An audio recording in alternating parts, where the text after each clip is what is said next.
Lahore press club में बट्टा association के ओहदेदारों ने ज़िग-ज़ैग टेक्नोलॉजी के तहफ़्फ़ुज़ात के मुतालिक मीडिया को आगाह किया।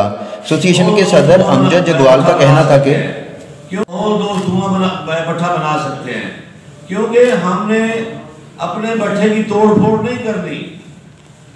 हमारी जलाई वही होगी, हमारी भराई वही होगी, हमारी चिमनी वैक्यूम वही करेगी।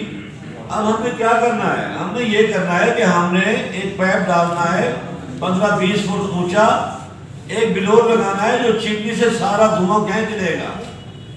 चिमनी से धुआं ही नहीं निकलेगा। 2 कमरे नीचे होंगे, वो शावरिंग करेंगे। उसके बाद एक छोटा सा पाइप उन्हीं कमरों पर लगाया जाएगा जिससे धुआं निकलेगा। वो बिल्कुल माहौल दोस्त धुआं होगा। शावरिंग से कार्बन, सल्फर, डस्ट सब कुछ खत्म हो जाएगा। अभी जो फिगर ये मैं आउट ऑफ दी उस पर बात कर रहा हूँ, जो फिगर मेरे सामने है, जो मेरी एक ज़ाती उसमें नॉलेज में है, वो मैं आपसे शेयर कर लेता हूँ। इस वक्त पाकिस्तान के सिर्फ कोई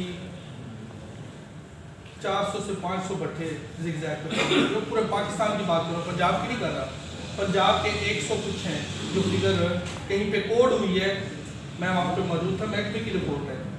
तो मैं ये अर्ज़ करता हूँ कि इस जिनको 1-2 दफ़ा अगर नुकसान हो भी जाए तो फ़र्क नहीं पड़ता। तो हम जनरल की बात कर रहे हैं। हम जो हमारे यहाँ पे ज़्यादा भट्ठे वाले बेचारे जो हैं वो ताज़ी वाले हैं, उनके पास इतना सरमाया नहीं है कि वो इतना नुकसान बर्दाश्त करके कि गिरते गिरते चलो संभल जाएगा।